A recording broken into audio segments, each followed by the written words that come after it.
Bonjour à toutes et à tous, bienvenue sur ma chaîne Ciné Série Galaxy. Aujourd'hui on se retrouve pour une nouvelle critique de film. Un film français, oui encore un, vous allez en avoir quelques-uns en ce moment parce que c'est des films que je rattrape, que j'ai manqué au cinéma. Alors ce film dont je vais vous parler aujourd'hui, il est sorti au mois d'août dernier au cinéma. Ça s'appelle France, c'est avec Léa Seydoux dans le rôle titre. Et si ça vous dit rien, c'est normal parce qu'il est sorti dans très peu de salles, dans l'indifférence la plus totale. Et il a fait que 140 000 entrées environ au box-office en France. Autrement dit, c'est un film qui est passé totalement inaperçu. Qu'est-ce que ça raconte? Donc, de quoi ça parle? Est-ce que c'est bon au final? Est-ce que c'est digne d'intérêt? Je vous en parle sans aucun spoiler.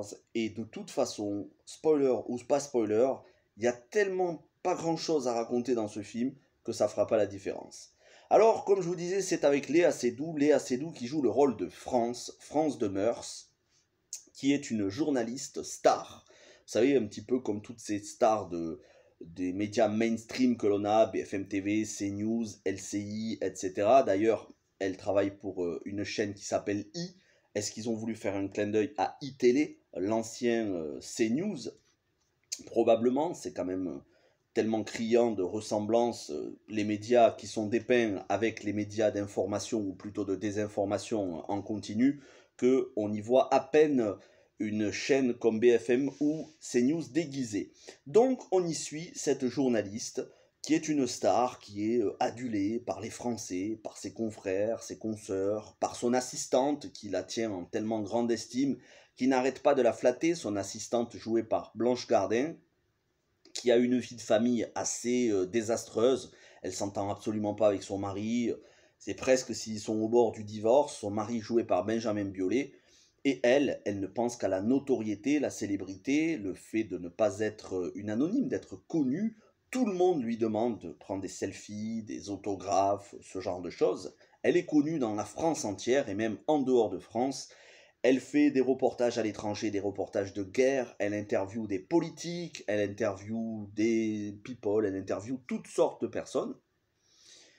Et à un moment donné dans sa vie de journaliste, dans sa vie personnelle plutôt, elle va avoir un accident de voiture, elle va renverser un jeune homme en scooter et, même si c'est pas très grave, elle va avoir des remords et elle va se découvrir une conscience et elle va aller à la rencontre de ces gens, de ce peuple, qu'au final elle représente à la télévision mais qu'elle ne connaît pas, les Français, et elle va avoir une sorte de crise de conscience où elle va s'apercevoir que la célébrité n'est pas la chose la plus importante dans la vie.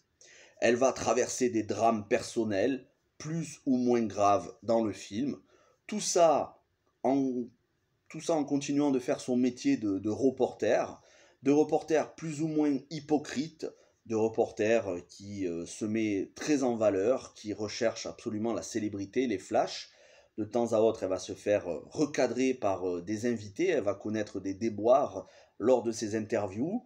Et sinon, de manière générale, c'est quelqu'un qui est très imbu de sa personne, qui a un ego surdimensionné. Voilà ce qu'on peut dire sur le synopsis. Honnêtement, c'est vu, revu, archivu. Ça se voulait être une critique des médias, ou plutôt de l'envers du décor de ce que sont les médias, de la face cachée de ces médias mainstream, de ces médias qui... Et il y a une phrase qui est intéressante dans le film, c'est peut-être la phrase la seule qui est intéressante, où un homme politique hors caméra dit à Léa Seydoux: vous, les journalistes, n'avez pas de leçon de morale à nous donner parce que vous êtes autant accros à la célébrité et au pouvoir que nous, les politiques. Donc voilà, ça se veut être une critique des médias, mais au final, c'est d'une complaisance et d'une banalité absolue. C'est absolument pas mordant, pas un seul instant, ça n'est pas un portrait à l'acide. C'est un portrait d'une femme avec, franchement, des déboires sentimentaux dont on se fout complètement. En tout cas, moi, personnellement, ça m'a ennuyé. Et c'était, mais vraiment, hein, c'était dur d'aller jusqu'au bout. 2h13, 2h13, il n'y a que 3 minutes de générique, 2h10 d'image et 2h10 avec des longueurs interminables. Alors, j'ai beau aimer énormément Léa Seydoux et la défendre, et vous avez vu ma critique de No Time to Die, pour moi, Léa Seydoux est excellente dans le dernier James Bond. Pour autant, dans ce film, je comprends les critiques qui sont faites, et en même temps, Elle n'est pas aidée par une réalisation de Bruno Dumont, qui avait déjà réalisé des films sur Jeanne d'Arc, que je n'ai pas vu, et honnêtement, ça me donne pas envie de les voir, même si j'aime beaucoup Jeanne d'Arc, mais le personnage. Mais là, franchement, ça me donne pas du tout envie de m'intéresser à sa filmographie, à Bruno Dumont, qui ici écrit le scénario, les dialogues et réalise, parce que c'est tellement catastrophique. C'est une blague, ce film. J'avais l'impression que c'était une pièce de théâtre à ciel ouvert, avec des acteurs qui coûtent très cher, en l'occurrence Léa Seydoux, Blanche Gardin qui fait des pitreries, qui est d'un cynisme, son personnage est d'un cynisme absolu, elle fait des blagues qui ne sont pas amusantes. Benjamin Biolay, qui pourtant est un plutôt bon acteur, qui là, s'il n'était pas dans le film, ce serait la même chose. Il est en fond, voilà, il est en fond, en arrière-plan. C'est c'est un gif, voilà, c'est de temps en temps, on la joue, on l'agite un petit peu, c'est un JPEG, on l'agite un petit peu pour dire, vous avez vu, on a Benjamin Biolay au casting, mais il n'a rien à dire, il n'a aucun dialogue, il n'a aucune émotion, c'est assez hallucinant comme film, et surtout que ce soit aussi long, vous allez avoir des plans qui vont s'attarder sur le visage de Léa Seydoux pendant plusieurs minutes, sans aucune parole, où vous allez voir Léa Seydoux passer du rire aux larmes, faire la grimace.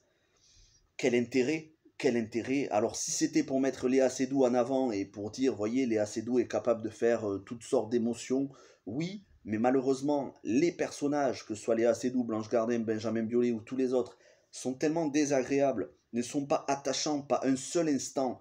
On se fout de ce qui leur arrive, on se fout de leur malheur, on se fout de leur bonheur. C'est tellement pas intéressant qu'en fait, j'ai lutté pour aller jusqu'au bout du film, pour faire cette critique, parce que je voulais pas faire une critique sans avoir vu le film en entier.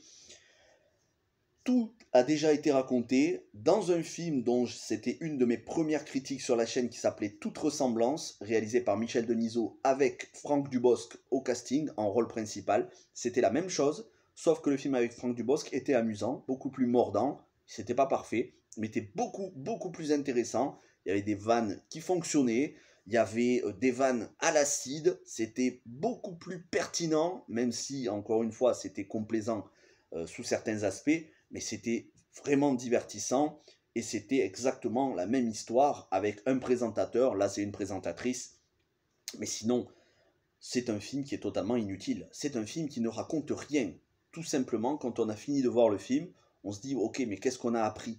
Est-ce que le personnage a réellement changé? Qu'est-ce qu'elle a fait d'intéressant dans le film? Rien.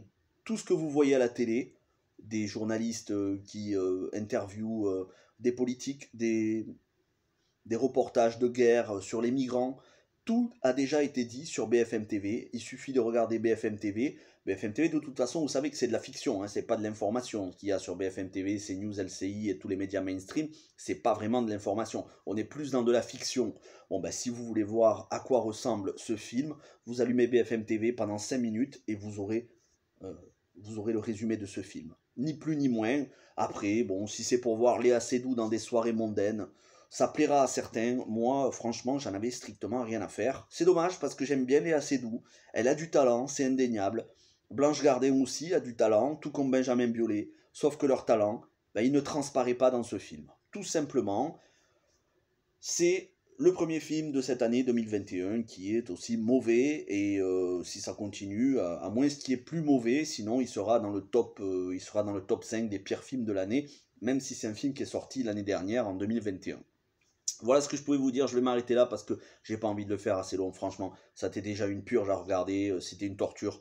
Donc je vais m'arrêter là, et moi je vous retrouve demain pour critique de films, critique de séries et le reste de la semaine, qui seront beaucoup plus intéressants. Hier vous avez pu voir un film français de qualité, la critique, Boîte Noire avec Pierre Ninet. Bon certes ça n'a rien à voir, hein, c'est deux genres totalement différents, mais oui, le cinéma français est un bon cinéma de qualité, et ce France avec Léa Seydoux ne reflète pas la qualité du cinéma français. Voilà ce que je peux vous dire. Merci à tous d'avoir regardé cette vidéo. Portez-vous bien, on se retrouve très vite et ciao tout le monde.